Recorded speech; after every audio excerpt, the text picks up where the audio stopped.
El siguiente programa es clasificación D, para mayores de 18 años. Dirección de Espectáculos Públicos, Radio y Televisión. Ministerio de Gobernación.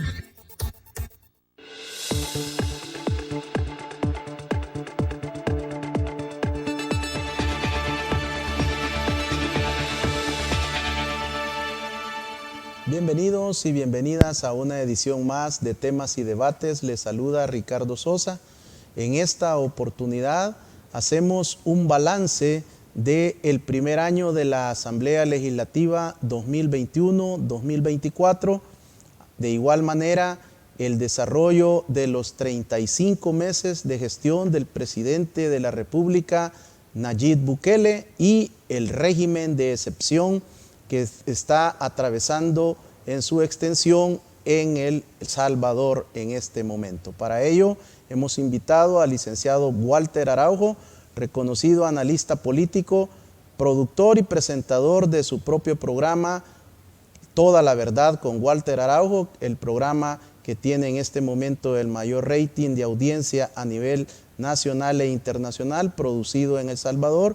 Y en esta oportunidad haremos estas aproximaciones para poder desarrollar esta lectura política de lo que sucede en nuestro país. Licenciado Araujo, gracias por aceptar mi invitación y reencontrarnos. Gracias, licenciado Sosa. Buenas noches a toda su audiencia. Esperando, como siempre, el poder colaborar en el análisis, sobre todo en esta época. Estamos viviendo un momento histórico, en un proceso de transformación muy grande del país y hay que hacer el análisis. Llegamos al primer año de gestión de la denominada nueva Asamblea Legislativa. ¿Qué pasó? ¿Qué sucedió de acuerdo a su lectura el 1 de mayo del 2021? Yo creo que esa es la época clave en la transformación del país, en el proceso de entender que esta no es una evaluación más. No se trata de que veamos y comparemos si una legislatura hizo más decretos o tuvo mayor calidad los decretos que los que se hacía antes. De sobra hay la suficiente sustentación para poder uno señalar leyes como la ley Renacer, en donde por primera vez en la vida se le ha puesto a los niños, a los bebés, antes de su nacimiento, el cuidado respectivo en un proceso de atención primaria, en la etapa esencial de la formación de un ser humano. Leyes como la ley del agua, que era una deuda histórica en el país, la ley Bitcoin, que nos va a colocar en un nivel de una economía moderna, diferente, y en el combate contra lo que es un mundo inflacionario. Y así puedo yo seguirle dando leyes que reforzaron la seguridad pública, que están atrayendo la inversión, una serie de normas que por sí y de su peso caen, que son excelentes y rápidamente dictadas para el beneficio de la población. Pero yo digo, esta legislatura se graduó. Los diputados y diputadas pasaron en la calidad de políticos con buenos deseos al país a verdaderos patriotas cuando asumieron la responsabilidad de romper con el viejo régimen corrupto, con el viejo estado de corrupción en el país. El 1 de mayo, 56 y otros diputados que se unieron en esta gran decisión, se pararon a una sala de lo constitucional corrupta, a una sala de lo constitucional prevaricadora, que consistentemente vino violentando el principio y las normas constitucionales, la separación de poderes que tanto habla la oposición hoy. ¿Y quién la violó más que esa sala de lo constitucional? Al quitar funciones al órgano ejecutivo, al presidente de la República, en medio de una pandemia, de una crisis en donde de harto está demostrado, gracias a Dios, el presidente la supo conducir a pesar de los mismos de siempre. Una asamblea legislativa que se convirtieron estos diputados en patriotas por haber separado a un fiscal partidario que había estado asolapando un régimen de corrupción, tapando corruptos, violando sistemáticamente la Constitución y confrontando con una visión política partidaria con el gobierno, el órgano ejecutivo. Entonces, licenciado Sosa, para concluir la idea inicial, esto es lo que cambió, esta es la diferencia. Hay una ruptura de un sistema político viejo, de un sistema político corrupto, de un sistema político en el cual el pacto para enriquecerse, para los intereses partidarios, para los intereses personales, es lo que privaba en ese entonces, para pasar a una visión colectiva, unificada, mayoritaria, que está respaldada por la visión de la población. Eso es el 1 de mayo, es un cambio de sistema en el país. ¿Qué sucede también con los primeros 2 años de gestión del señor presidente Nayib Bukele, que se encontró con una asamblea que le entrampó todo tipo de iniciativas? Prácticamente solo tiene casi que 1 año de gestión con el acompañamiento del órgano legislativo. Es que eso es lo grande del presidente. Y eso es lo importante de reconocerle al presidente de la República, que a pesar de haber tenido 2 años, casi 2 años, en contra de todos los factores, la Corte, la Sala de lo Constitucional y la Corte Suprema de Justicia en su conjunto, contra el gobierno, en cualquier ámbito, en la Sala de lo Contencioso Administrativo, en la Sala de lo Civil, en la Sala de lo Constitucional, la Corte en la Sala de lo Penal, una Fiscalía General de la República que estaba fabricando. Óigase bien, cuando hablan estos, y yo les digo con la trompa, y discúlpeme la palabra, licenciado, porque la boca tienen las personas, y estos son casi animales, y se llenan. Ay, los casos de corrupción que estaba preparando la Fiscalía General de la República en la unidad, no me acuerdo cómo diablo se llamaba, de Melara. Era una fábrica de casos armados con la finalidad de derrocar el gobierno, de romper la gobernabilidad, de romper lo que la voluntad del pueblo había hecho. Es una fábrica completa, eso es lo que hicieron, eso es lo que estaban haciendo. Por lo tanto, contra la Fiscalía, contra la Corte Suprema de Justicia, tenían la Asamblea Legislativa más de 60 diputados entre los 2 partidos políticos. ¿Cómo es que el presidente de la República pudo sortear eso? Yo todavía me lo pregunto. Lo primero que hizo, poner orden en los penales. Su primera gran acción, romper el centro de mando del crimen organizado en el país, desestructurar desde donde se giraban las órdenes. Basta que cualquier ciudadano, usted, licenciado Sosa, que es tan experto en la materia criminológica, no me deja mentir, ¿qué había en los 10 gobiernos del FMLN? En Mariona, en Zacatrás, en Ciudad Barrios. Eran centros de prostitución, entraban prostitutas, había tráfico de drogas, había órdenes de crímenes, eran mercados persas criminales los que existían en esos centros. Y desde ahí se ordenaban las extorsiones, los crímenes y cualquier tipo de tropelías con la población. En los gobiernos de Arena, ahí empezó eso. Yo lo recuerdo, yo fui presidente de Arena. Yo oía las quejas de las personas y lo trasladaba. En Ciudad Barrios, las maras están manejando el penal de Ciudad Barrios. Se lo trasladé a Mauricio Sandoval, se lo dije a Rodrigo Ávila, se lo dije a Hugo Barrera cuando era ministro de Seguridad, y al ministro de Seguridad que vino subsecuente, les traía información de custodios de centros penales que me pasaban todas las anomalías. ¿Quién mandaba en el penal de Ciudad Barrios? La delincuencia, no mandaban las autoridades penitenciarias. Arena, el FMLN, ¿qué hizo el presidente? Que es una visión estratégica y un punto esencial al inicio, recuperar los penales, quitarles el centro de mando. Y de ahí vienen todas las medidas, vino la pandemia, que creo que es lo rescatable, y se convirtió en un hombre visionario que sacó adelante el país y que tiene hoy en condiciones económicas El Salvador, que se demuestran con los 330 millones de dólares que creció el fisco, recibió de más en el primer trimestre de recaudación de impuestos. Ese es el país que el presidente construyó, logró convencer al pueblo que necesitaba de la mayoría.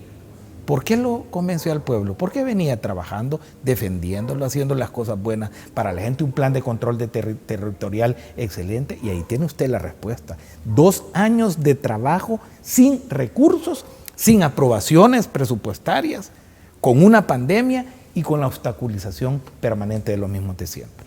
¿Qué pasó con aquellos recursos que usted iba a interponer por el bloqueo de su candidatura a las elecciones por parte de la Corte Suprema de Justicia? Fíjese que tengo a bien informarle a usted y al pueblo en general que eso ya está lo más cerca posible que podemos imaginar.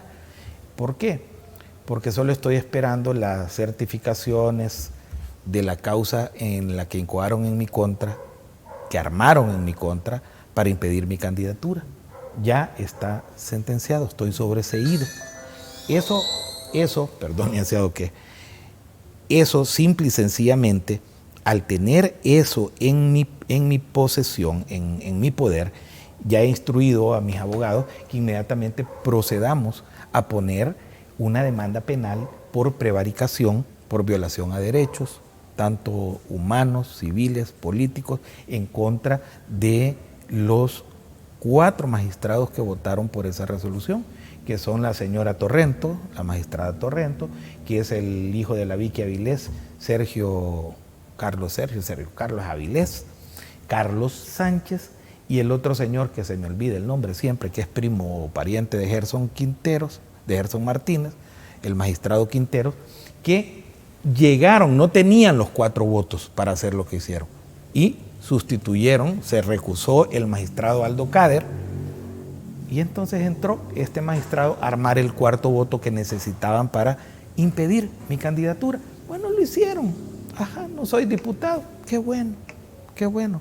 Eso no es la esencia del problema. El problema es que demostraron de lo que son capaces por detener el cambio estructural del país. Yo no sé el gran miedo que me tienen, o quizás, ¿verdad? O sea, habrá alguna razón por la cual lo tienen, pero eso va, y va también mi acción contra la prevaricación del exfiscal general de la República, Raúl Melara, que también fue parte de toda esta agenda orquestada. Sabe que se reunieron en Avante. Yo tengo testimonios en donde Óscar Ortiz, Rodolfo Parker, los del PCN, Mario Ponce, llegaron a hablar con el fiscal para exigirle todas las acciones para detener mi candidatura. Trataron de presionar a los magistrados del Tribunal Supremo Electoral. Y yo tengo todos los testimonios. Y yo me voy a ir en contra de estos corruptos. ¿Por qué? Para dejar, no porque me esté muriendo por ser diputado.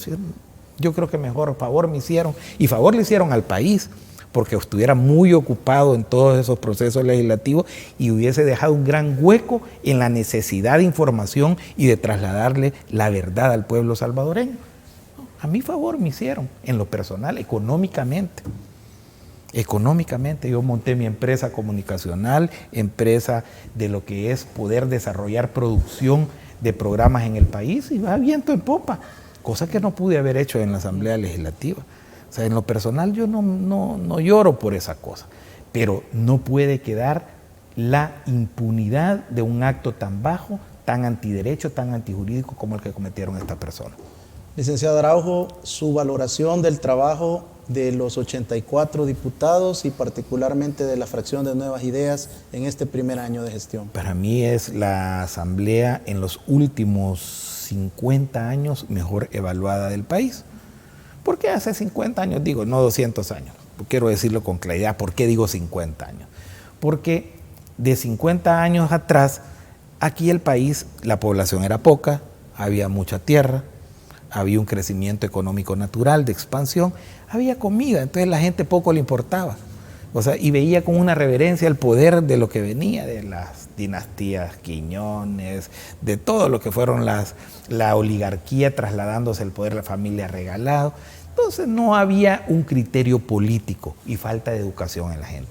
Pero en los últimos 50 años tuvo que el PRUD, el PCN, el PDC, Arena, el FMLN, que recurrir a políticas fraudulentas para llegar donde estuvieron.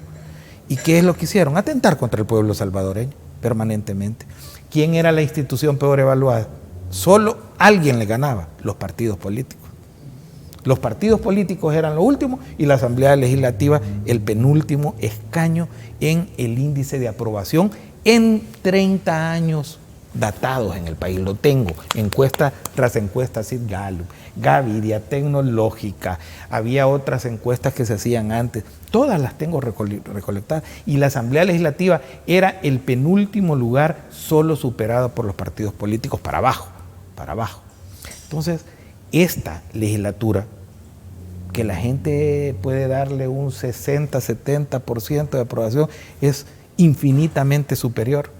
Que eso es lo que han mostrado los estudios de medición técnicos, no una cuenta de Twitter de un contrario o la percepción de la UCA, no, hablo de los estudios técnicos. 70% es grande. ¿Por qué? Porque la Asamblea es un cuerpo colegiado y también hay oposición que obstruye, que quiere detener y que gracias a Dios es irrelevante en el país. La Asamblea ha cumplido su rol, pero quiero decirle esto precisamente. La crítica de los sectores opositores, que cada vez son menos y son más pírricos, viene porque le llaman a los diputados puyabotones.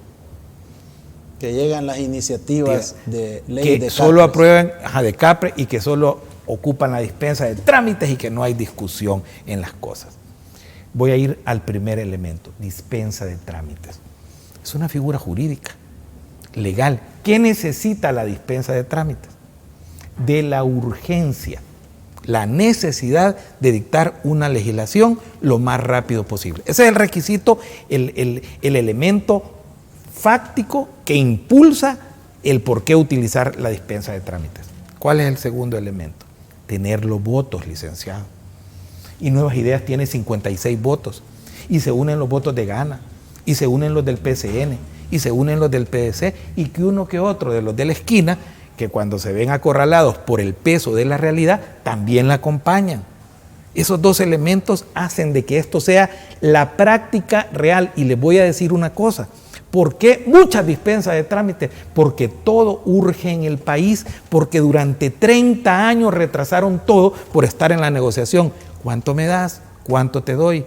¿Qué interés voy a cuidar?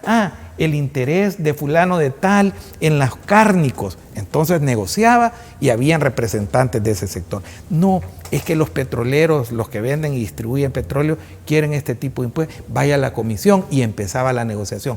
Que los buses chatarra viejos no salían de la escena pública y ahí andaban 40 años en esa negociación. A eso nos llevaron por estar debatiendo, no, por estar corrompiéndose permanentemente, y han hecho que el país requiera urgentemente, no de lo que acaban de aprobar este año, 10 veces más de las cosas esas, y 10 veces más debe de utilizar la dispensa de trámites, la nueva Asamblea Legislativa, para sacar esa mora histórica, esa deuda histórica en el país. Fíjese, hablé de la dispensa de trámites. Segundo elemento, todo viene de Capres. Y que no por eso votó la gente. El 3 de febrero, el pueblo mayoritariamente votó por el presidente. ¿Y por qué creen que votó el pueblo el 28 de febrero? Por el presidente.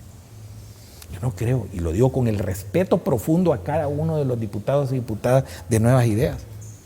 No había tiempo en un nuevo partido político para presentarle 56 o 60 opciones, 84 opciones al país.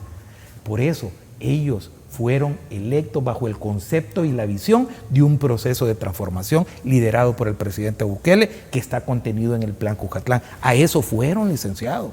Y si ellos se salen de ese marco, es el pueblo el que se los va a reclamar. Entonces, evidentemente que la oposición pírrica diga, señale, que no, que están perdidos. Todo lo que va de Capres está en el Plan Cuscatlán y está en la visión nacional que debe tener Nuevas Ideas. Así de simple y sencillo. Licenciado Araujo, antes de hacer el corte, su evaluación del licenciado Ernesto Castro como presidente de la Asamblea Legislativa. Ernesto es un amigo personal, es una persona que le ha tocado un momento dificilísimo en este proceso de transformación, y es conducir un grupo nuevo de diputados sin experiencia legislativa, porque eso hay que aceptarlo. Si yo fui diputado cuando tenía 27 años, llegué nuevo, alguien me tenía que enseñar, yo había sido técnico, pero no es lo mismo tener la responsabilidad y manejar 56 visiones diferentes, distintas, desde la presidencia del órgano legislativo, junto con Cristian Castro, que es Cristian Guevara. Cristian Castro es el cantante, como Elton John, se pone el solo, se me confunde a veces. Cristian Guevara y Ernesto Castro han sabido llevar ese gran problema para bien del país. Yo creo que lo califico positivamente. Todo se puede mejorar en la vida, todo, pero es menudo problema y menuda responsabilidad a la cual ha logrado salir adelante. Así, la valoración política del licenciado Walter Araujo sobre el primer año de la Asamblea Legislativa, periodo 2021-2024. Al regresar, ¿cuál es el análisis y la evaluación de nuestro invitado en relación al gobierno del señor presidente Nayib Bukele al finalizar 35 meses de gestión presidencial? Regresamos.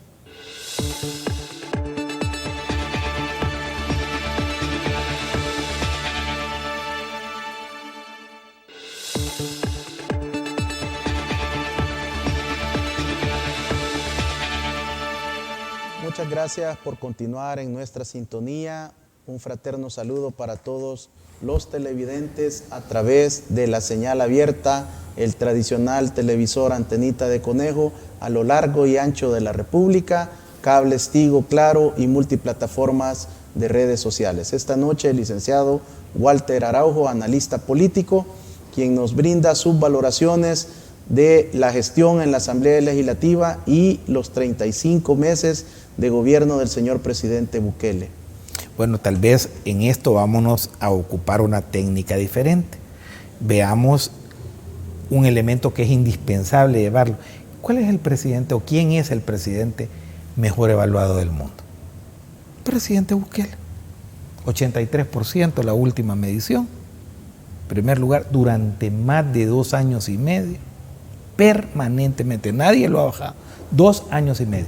¿Qué quiere decir esta aprobación? Porque esto no es popularidad, no es me cae bien Nayib Bukele, me es simpático Nayib Bukele, las mujeres les gusta Nayib Bukele. No, es el nivel de aprobación en las diferentes encuestas de cada país, en donde en un pool de más de 43 presidentes del mundo han recogido toda esa información, la han depurado, la han promediado tomando ponderaciones, que eso es lo que tiene Grupo Mitofsky o T-Research, que son las que hacen esta evaluación, para poner entonces ese ranking. El ranking se sustenta en base de la aprobación. ¿Qué quiere decir eso? Es que es el pueblo el que está de acuerdo con las acciones y no está de acuerdo un mes. No es, hoy está bien el presidente, mañana está mal. Es constantemente en 3 años, hoy faltan esta noche. Faltan 28 días para culminar los 3 años. Y el presidente ha andado siempre en los 90% o más en la aceptación y aprobación del pueblo. ¿Qué es aprobación? Es decir, su gestión me parece. ¿Y qué es lo que le parece a la gente? La seguridad pública, usted es un experto. Usted ha hecho el análisis de qué es lo que ha cambiado. Oía a la diputada esta que entró por residuos, a la señora Claudia Ortiz de ese partido cuyo secretario general anda huyendo por acoso sexual de Vamos. Pues la excelsa diputada de Vamos pregunta, ¿cuáles son los resultados en los cuales pueden dar que el plan de control territorial es exitoso? ¿Cuáles están? ¿A dónde están los datos? Y le escuchamos plenaria tras plenaria, programa tras programa. Licenciado, ya hablamos hoy aquí de lo esencial al inicio, que fue recuperar el mando de los penales, eliminar el centro neurálgico del crimen organizado. Segundo elemento, el empezar a recuperar el espíritu y la visión y motivación de un cuerpo de seguridad, de los cuerpos de seguridad, en este momento Policía Nacional Civil, acompañados de la Fuerza Armada, de la inteligencia del Estado seguramente, todos los actores involucrados. ¿Para qué? Para proceder ¿a qué? A crear la visión del policía en la función de una misión clara y definida. ¿Y eso cómo se recuperó? ¿Levantando el espíritu con un diálogo o con una charla? No, dándole el respaldo y dándole el mando, decir aquí vamos, hacia allá vamos. Segundo, la gente tiene que comer. El policía estaba tirado, abandonado, estaba desprestigiado, estaba vilipendiado por la sociedad, mal alimentado, mal dormido, mal vestido, mal equipado. El presidente empezó, eso es un plan, ese es el plan de control territorial. El presidente inmediatamente equipó con mejor armamento, con tecnología, dotó de visiones estratégicas el plan de control territorial y el efecto ahí lo tiene, baja de homicidios, de extorsiones. Usted es experto más que yo. Segundo punto, área educativa. Es una laptop. Es la puerta al mundo y a la modernidad, no solo de los 1.350.000 estudiantes y niños, es de la familia que habita en la casa donde llegó la computadora. Eso es modernidad, entrar al nuevo mundo. Y falta mucho que hacer, claro que falta mucho que hacer. Hay que levantar la infraestructura y hay un plan de rescate de infraestructura educativa, salud pública. En medio de una pandemia global malísima y completamente golpeante a la humanidad, ¿cuántos salvadoreños perdieron la vida lamentablemente? Muy pocos en comparación de la magnitud de lo que se nos venía y cómo estábamos. Se recuperó el sistema de salud, hoy hay abastecimiento, hoy la gente reclama porque no está la medicina especial que quiere, y eso es bueno. Y debe la gente de ser demandante, claro que sí, porque hoy hay que hacerle al aparato de la diálisis más moderno, al escáner más moderno, o sea, que detecte hasta el último punto. Vamos en eso, pero la infraestructura en salud pública, la reforma del seguro social, la reestructuración, su visión estratégica es diferente, una salud distinta. ¿Quién la prueba? Ahí están los índices. Salud, 90 y tanto %. Seguridad, 90 y tanto %. Educación, 89%. Infraestructura. Economía, licenciado. Economía, que es el tema más difícil de cualquier gobierno en el mundo. Y no está creciendo nuestra economía 10.3 pues, el año pasado. Y no acaba de recaudar 330 millones de dólares, más que el año pasado el ministro de Hacienda. Ahí vamos. La canasta, bueno, presidente protegiendo al pueblo, la gasolina, 4 puntos, ¿cuánto vale aquí? El galón, 4.35, y ahí ha estado, y no se ha movido. En Guatemala, 5.50 de dólar, en Honduras, 5.75, en Costa Rica, 5.65, en Panamá, 5.25. Entonces, ¿eso qué es? Cuidar el bolsillo del salvadoreño, una protección al consumidor activa, detrás de acaparadores. No ha pasado, usted no ha visto una nota ni en la panfletera prensa gráfica ni en el diario de hoy en donde hablen acaparamiento, subidas escandalosas de precios. Un gobierno actuando en la protección del bolsillo de la gente y un gobierno con visión económica. La ley Bitcoin es eso, es integración, es lucha contra la inflación, es llevar mejores. ¿Cuántos empleos se recuperaron? Todos los de la pandemia. El índice de empleo está creciendo en el país, la inversión 3.000 millones de dólares más. ¿Y eso qué trae? Empleo, comida para la gente. Vamos en el camino correcto. ¿Y qué es lo que viene? Un aeropuerto nuevo en el oriente del país, un tren del Pacífico, el bypass de Los Chorros, 7 pasos estratégicos de nivel primario y de necesidad primaria en las ciudades más importantes del país, el de La Utila, para citar un ejemplo. Infraestructura en carreteras.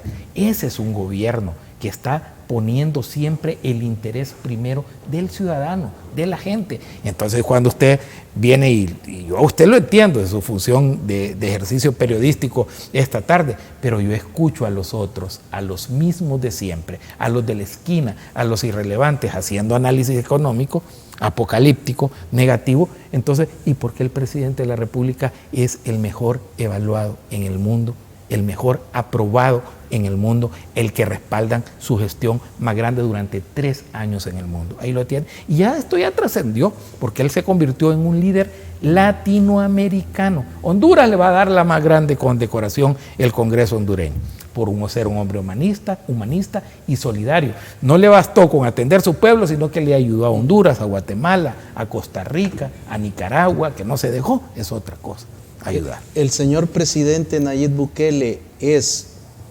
aprobado o es popular? No, es aprobado. Es que esa es la diferencia. Si nosotros midiésemos la popularidad del presidente Bukele, seguramente andará por el 98-99%. Porque hasta los niños tienen derecho a mostrar la popularidad y adherirse a la popularidad. Eso es moda porque les es agradable, porque lo ven cool. Eso es popularidad. Aquí no estamos hablando de popularidad. La pregunta en las encuestas es clara. ¿Usted aprueba la gestión? ¿Usted aprueba las acciones del gobierno? Encuesta de la UCA, la Tecnológica, la Gavidia, Sigalo, Mitofsky, y en todas sale el 90%, 90 y tanto %. Eso se llama aprobación. Y el ranking de mejor presidente del mundo es sobre aprobación, no sobre popularidad. La popularidad ¿Me es simpática Miss San Miguel o me es simpática Miss Cabañas? ¿Me es simpático el jugador del FAS, el Águila, o me es simpático el FAS? Eso no tiene, porque no le cambia la vida a uno. ¿Por qué presidentes con mayor edad, hombres y mujeres, Xiomara Castro, el señor Lasso en Ecuador, están imitando y están replicando las medidas del presidente Bukele? Periódico La Nación, Ecuador, editorial. La Nación, el periódico más importante del Ecuador. ¿Qué dice? En la editorial, debiese de hacer que las medidas del presidente Bukele y el presidente Lasso debiese de hacer lo que está haciendo el presidente. Existe, y este es lo importante, la doctrina Bukele. Es los primeros, y yo ahí lo tengo guardado como un tesoro. La doctrina Bukele, que contempla acciones como esta. ¿Qué hizo el presidente Lasso después de ese editorial? Mandó a volar todo su gabinete, me presentan la renuncia inmediatamente y decretó ¿qué? Régimen de excepción. La doctrina Bukele. En Perú hay un debate abierto, amplio, si es el camino del presidente Bukele o es el camino al pasado de no hacer nada. Colombia, Bolivia, ¿qué otro país que yo llevo? Bueno, México es un gran debate de las acciones. Miles de youtubers diciendo en el mundo, miren lo que está haciendo el presidente Honduras, Bukele. Régimen de excepción focalizado. O sea, es la doctrina Bukele. Yo por eso digo, y lo dije esta mañana, hoy estamos aquí 8 y tanto de la noche ya, lo dije esta mañana en la entrevista M de Canal 10, estamos ante el surgimiento, ante un hombre que emerge en los últimos 50 años como el líder latinoamericano. Y creo que no me voy a equivocar, no es rimbombante lo que estoy diciendo. Desde Fidel Castro, que jugó un rol histórico que incidió negativamente en América Latina a la larga, porque lo que buscó fue la expansión del comunismo, el marxismo, y se dieron las guerras. Nosotros, el país fue víctima del expansionismo soviético, de la intervención de Cuba, y así lo hizo en Bolivia, lo hizo con los montoneros, en Perú con Sendero Luminoso. Todo lo que hubo no fue para positivo, pero incidió en América Latina. Fue un líder. El presidente Bukele lo va a hacer, y estoy convencido que para la otra parte de la moneda, la libertad, la verdadera democracia, el desarrollo de los pueblos, la integración de las sociedades en un marco de respeto mutuo, de la soberanía, de la dignidad nacional, que son cosas que se habían perdido en América Latina. Licenciado Araujo, al escucharlo, los amigos televidentes y cibernautas pueden decir que usted está con el exalcalde Nayib Bukele, siguió su trayectoria, se metió al proyecto político del presidente Bukele y lo ha acompañado y ha apoyado su gestión en estos 35 meses. Alguien podrá decir que pudiera ser como muy exagerada la visión que usted expone del presidente Bukele hasta cierto nivel de fanatismo. ¿Cuál sería el equilibrio? Es que fuera fanático, yo si lo dijese, perdón, licenciado Sosa, si lo dijese, es que es el mejor presidente del mundo. ¿Por qué? Porque es el mejor presidente del mundo. Porque todos lo queremos, el 95% lo decimos, y eso es fanatismo. Yo estoy dando datos concretos, datos duros, datos sólidos. El pueblo dice, soy fanático yo al decir que la superación de las etapas más críticas de la pandemia fueron vitales para el pueblo y fue la conducción del presidente Bukele quien nos tiene aquí. Es una pregunta. ¿Qué? Hospital El Salvador, vacunación masiva, gratuita, universal, no se discriminó a nadie. Andaba el loco de Fortín Magaña pelando el hombro para que le pusieran la vacuna, no se discriminó a nadie.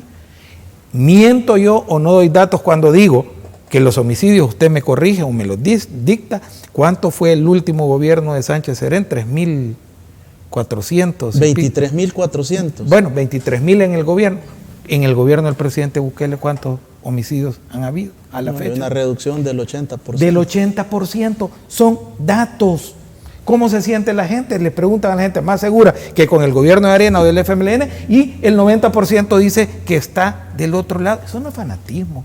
El tener una gasolina que vale $4.35 el galón un dólar por abajo de cualquier país centroamericano o latinoamericano. Eso no es fanatismo, esos son datos. El tener infraestructura como la que se está creando en el país, un Surf City, el volver a reactivar la economía, entraron más de 400 millones de dólares por Surf City en la vacación de Semana Santa, la vacación y los días posteriores a la economía nacional. Esos son actos de fanatismo, esos son datos duros y reales, eso es un país que avanza. Entonces yo no tengo por qué callarme, si tengo argumentos de decir que estamos ante un fenómeno político del surgimiento o de un hombre que emerge como un líder latinoamericano, le guste o no le guste. Otra de las críticas de los adversarios de la oposición y algunos también que rozan ya ser enemigos del señor presidente, le denominan como un tirano, como un dictador. ¿Qué le responde usted a esta gente que hace ese tipo de críticas y que, por cierto, muchas de esas rozan delito, el irrespeto a la investidura del presidente de la República? Ese último elemento, si aquí le dicen cualquier cosa, malas palabras, calificativos, usted lo que quieran, y es delito, ahí está en el código. ¿Contra quién se ha accionado? Nada. El fiscal Melara sí metió presos a 2 personas por tener opinión política o expresar algún criterio de dureza. Si a mí casi me mete preso, Melara casi me mete preso. No pudo, porque tuvo miedo. Me tuvo miedo. Es la verdad, porque me tuvo miedo. Y lo digo aquí frente a las cámaras. Pero otra gente podían ahí trapear lo que quieran. ¿Qué ha hecho o actuado el gobierno contra alguien por su opinión? Nada. ¿Qué es el presidente Bukele entonces? Es un líder, es un demócrata, es un hombre que está ocupado, que no pasa pendiente y que va a perder el tiempo el presidente Bukele por estar viendo qué dice el borrachín que vimos ahí en el Parque Cuscatlán de Medardo González. Todo encuañijado llegó ahí, que hasta casi se cae de bolo, que llegó a la fracasada marcha del 1 de mayo.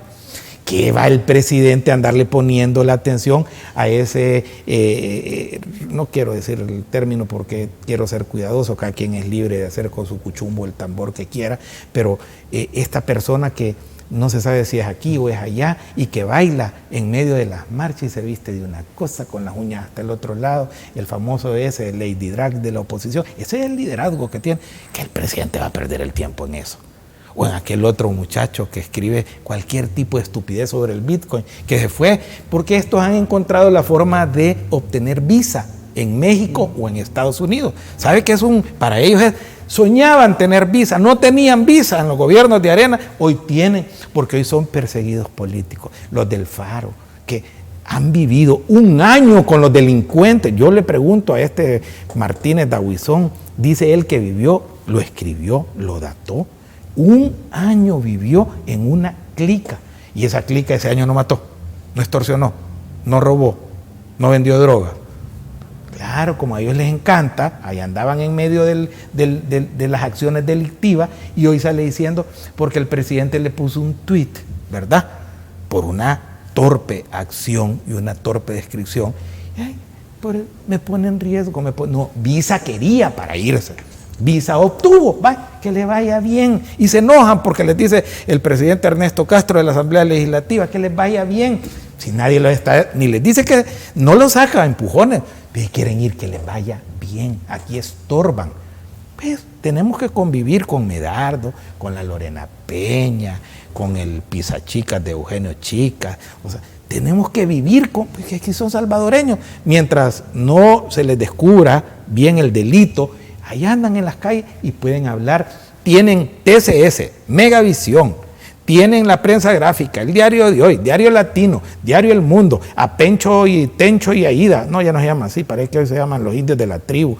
Tienen la KL, tienen la Sonora, tienen todo para hablar y lloran porque nosotros hablamos aquí en su canal, hablamos en toda la verdad. Hablan en el canal de la mañana del matutino de la entrevista M del gobierno, del canal del gobierno, y en el diario El Salvador. Compare usted la potencia, aquí hay libertad, aquí hay democracia. Los que quieren callar no son ellos, pero lamentablemente para ellos están las redes sociales, están estos poquitos medios de comunicación que basta y sobra. ¿Por qué, licenciado? porque el pueblo no los quiere a ellos, ya los conoció, y por lo tanto el pueblo el 97, 98 se va a venir a escuchar la verdad en el lado correcto. Así, la valoración del gobierno del señor presidente Nayib Bukele por medio del analista político, el licenciado Walter Araujo. Al regresar, conoceremos cuál es su opinión sobre el régimen de excepción y veremos si logramos algunas predicciones desde el olfato político del licenciado Walter Araujo. Regresamos.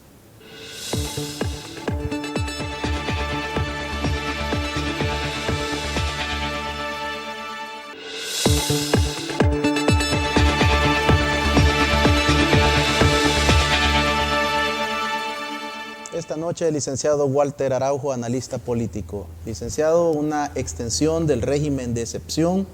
Usted y yo nunca hemos vivido en paz.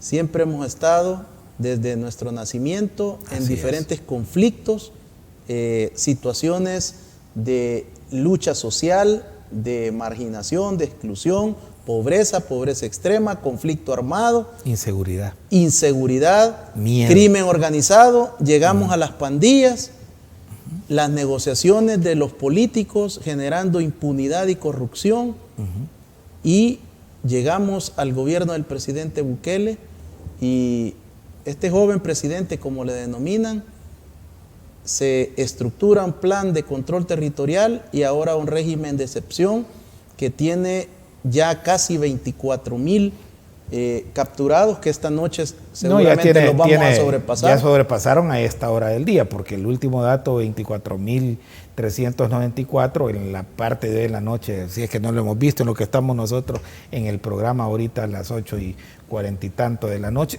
No, es que licenciado, el régimen de excepción, es mi visión, más que del aspecto criminológico, como usted lo ha hecho profesionalmente. Yo entiendo que la visión del presidente, recupero el control de mando, voy fortaleciendo la policía, la voy tecnificando, la voy poniéndole tecnología, los vehículos blindados para la policía rural, voy dándole mejor equipo, incentivos, motivación, inteligencia policial, acciones, reforma legislativa que hoy tenemos la capacidad de hacerla, y la reducción de homicidios drásticamente, 80%, ¿verdad? Bueno, estos tienen una conectividad con los delincuentes, los mismos de siempre, con los pandilleros, y apretaron la primera vez el botón. ¿Cuántos fueron en la primera alza? Creo que 20 y tantos, 17 o 21 personas asesinadas lamentablemente. Bueno, se hicieron los correctivos, ¿verdad? Pasó. Bien, al tiempo volvieron la segunda vez a apretar el botón para decir aquí estamos, ¿verdad? Bien. Y su bendito tesis mentirosa, inventada de la tesis que no casa por ningún lado. Es que ellos leen mucho la historia mexicana, creo yo, y colombiana, porque creen que aquí el señor que mataron de la DEA allá cerca de Guadalajara, Alcaro Quintero, que era agente de la DEA, él estaba negociando con el cartel de Guadalajara para desactivar lo que era aquella gran hacienda de marihuana, el Búfalo y todo eso. Y entonces han venido conviviendo la misma DEA negociando con los delincuentes. Si todo está datado, Anabel Hernández, que es una criminóloga que escribe sobre crimen organizado, hay que leer todos esos libros para entender uno el que creen, esto es en su fantasía, creen que es México aquí, que el presidente Bukele ha logrado el éxito de desarticular lo que ha desarticulado porque tiene una negociación que ellos tuvieron en el pasado. Nada más falso que eso. ¿A qué voy yo con este punto? La tercera vez. ¿Por qué creo yo que apretaron el botón y la orden de matar? Catalino Miranda, un controvertido empresario que está detenido. Este señor en la ruta 42-652, que es prácticamente el dueño, por más que le pongan cooperativa, todos sabemos que son los buses y los microbuses de Catalino Miranda. Este señor fue detenido, procesado, y entonces ahí se tocó dos fibras muy sensibles. La económica, al crimen organizado, y a la parte política que ocupa este tipo de personajes para las negociaciones y las presiones de paros de autobuses, empresariales y todo. Entonces, es evidente que esto exigió al plan de control territorial ya una aceleración total. O sea, esto iba a ir, pero lo aceleraron. Por lo tanto, las condiciones del régimen de excepción son las condiciones desde la existencia de las pandillas, el nacimiento, hasta el tope que llegamos, que fue ese fatídico fin de semana que trajo 86 muertos. Ellos dicen, si ya no mataron, entonces ¿por qué va a seguir el régimen? Si son 32 años en los que han acumulado violencia, asesinato, y había que cortarlo. ¿Cuándo? Cuando el gobierno tuviera el control que ha retomado en los 2 años previos y medio del mandato del presidente Bukele. Por lo tanto, el régimen es oportuno desde mi visión. Es una medida excelente que ahora, junto con las reformas penales que ha hecho la Asamblea Legislativa, permitieron capturar a esta altura, este día estoy seguro que llegamos a 25,000 en este momento, pandilleros. Y espero que el fin de semana lleguemos a 28. Y espero que cuando terminen estos 30 días ya tengamos más de 35,000. Primero Dios, no me equivoque. Entonces, y ojalá para mí que lo prorroguemos 30 días más, si eso es lo que quiere la población, hasta que estén guardados los 60,000 ampones que andan en la calle y sus colaboradores. Porque de esto se trata. Esta es una guerra, hoy sí frontal, real, que es la última fase del plan de control territorial. Y la van a perder porque la están perdiendo. Ahí los vemos, licenciado Sosa, escondidos en pilas, tirándose desde los palos, debajo de los tráilers, queriéndose ir a Guatemala, llorando cuando los agarran. O sea, pero eso no nace de la noche a la mañana, es producto de 3 años de desgaste que lleva el plan de control territorial, que ahora los tiene totalmente destartalados. Licenciado Araujo, muchos abogados, penalistas, constitucionalistas no pueden explicar cuántas veces se puede extender el régimen de excepción. Usted ha sido técnico de la Asamblea Legislativa, conoce el proceso de la técnica legislativa, ha sido de la Junta Directiva, ha sido diputado, conoce toda la estructura constitucional. No he estado cuando se dictaron regímenes de excepción anteriormente, lo voy a contar. Yo estaba en la, no presidía, era técnico de la Comisión de Legislación y Puntos Constitucionales, cuando vino la ofensiva del año, antes de La Paz, fue la Paz 92, del 89, cuando mataron a los sacerdotes jesuitas, lamentablemente, en esa ofensiva. Bueno, a mí me tocó ir a hacer el decreto, y lo sabe Roberto Angulo, que fue diputado, en ese tiempo era presidente Ricardo Valdivieso, de la Asamblea Legislativa, arrastrado, porque había un francotirador en la torre de ¿cómo se llama? La roja, la que tiene puntita roja, de Don Rúa.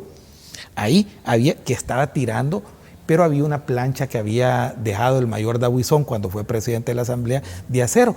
En eso, en un angulito ahí tirado en el suelo, régimen de excepción. Le voy a contar uno a estos ignorantes. ¿Cuántas veces lo prorrogamos? Lo prorrogamos mes tras mes tras mes. Duró más de 2 años, 3 años creo, ya no me acuerdo. Mes tras mes se fue prorrogando el régimen de excepción. ¿Qué quiero decir con esto? La facultad que se requiere, o mejor dicho, los elementos, es que exista una condición preexistente de urgencia para poder ser dictado. 32 años, ¿les parece que no es? ¿Cuántos muertos llevamos ya en los gobiernos de Arena, del Frente, hasta hoy? 111,000. 111,000 personas le parecen a la oposición esquinera, a esos irrelevantes, que no es causal suficiente para tener que tomar una medida de este tipo. ¿No les parece? El tráfico de drogas, de armas, todo en lo que se constituyeron, y el cooptar los territorios, las colonias, los barrios de la gente más, las extorsiones, ¿no les parece que 32 años es suficiente causal? ¿Y qué se necesita aparte de la causal? La emergencia. Si es emergente, es rápido, lo que queremos los salvadoreños, ya estamos hartos de la inseguridad y la violencia, nos urge que esto pare. como dice mi querido amigo Carlos Ramberto González, nos urge de verdad. Y entonces hay urgencia, hay condiciones preexistentes, y entonces ¿qué se necesita? La capacidad constitucional para hacerlo. ¿Cuántos votos requiere el régimen? Ahí está el artículo 29-30. Dice con claridad, mayoría calificada de la Asamblea Legislativa. Y para su ratificación, tantos votos. Ahí lo dice legalmente. O sea que sí hay capacidad, es constitucional. Yo le voy a explicar en un minuto qué es lo que estos abogados quieren o por qué se oponen. Simple y sencillamente, licenciado, porque ellos todo lo ven en función de recuperación del poder. Y si al gobierno le va bien, si al pueblo le va bien, es porque el gobierno está actuando bien y el gobierno va a tener réditos positivos. Entonces ellos quieren que el pueblo fracase para que el pueblo se enoje con el gobierno y el gobierno vaya mal y quitarle el poder al gobierno. Eso es todo. Se puede ser tan perverso de querer desear que el plan de control territorial fracase, que el régimen de excepción fracase, que se deje de capturar a los miembros de las pandillas. Que han sido perversos de robarse los fondos para los damnificados, que les había caído un alud de tierra y le robaron días después el dinero que les venía para por lo menos paliar el dolor teniendo de nuevo una casa. A esas personas, si son capaces de haberse robado los dineros de los hospitales, si son capaces de robarse el dinero para la educación del país, esa perversidad es natural y es innata. Eso es todo. Claudia Ortiz quiere seguir, que siga y que vuelva y que se quite el régimen para que fracase el gobierno y entonces vuelva Roberto Rubio a recibir sobresueldos del gobierno nuevo que venga, favorable a ellos, y le den a ella unos $5,000 o $10,000 de los 20,000 o 30,000 que le daban a Roberto Rubio en funde. Y lo digo aquí enfrente y lo puedo probar. O sea, que eso ha sucedido. Ahí están los recibos, del tipo este. O sea, son corruptos que lo único que quieren es dinero. ¿Para qué quiere el papá de Juan, de Johnny Wright? ¿Para qué quiere él volver al poder con su hijo y con su familia? Para seguirse robando 15 millones más como los de Taiwán. El dinero es su Dios y es su perversión. Licenciado Walter Araujo, se me ha finalizado el tiempo, no vamos a poder abordar las proyecciones de Walter Araujo aquí en esta misma silla antes de los comicios del 3 de febrero del 2021 y las elecciones. Usted ha acertado, prácticamente le pegó a los datos electorales porque conoce el código, conoce la construcción del sistema político. Aquí lo dijimos, y le dije la cantidad exacta. Usted acertó y creo que si no se hubieran tardado 2 horas las elecciones, se hubiera sobrepasado. Sí, me hubiera quedado corto. Se hubiera quedado corto. A Le agradezco mucho diputados. aceptar la invitación y poder compartir su análisis político y sus proyecciones sobre la Asamblea Legislativa, el gobierno del presidente Bukele y el plan de control territorial. Bueno, gracias a usted, licenciado, y un saludo a los amigos y amigas televidentes. Ha sido el licenciado Walter Araujo, analista político. Agradecemos su sintonía. Hasta la próxima. Que Dios le bendiga.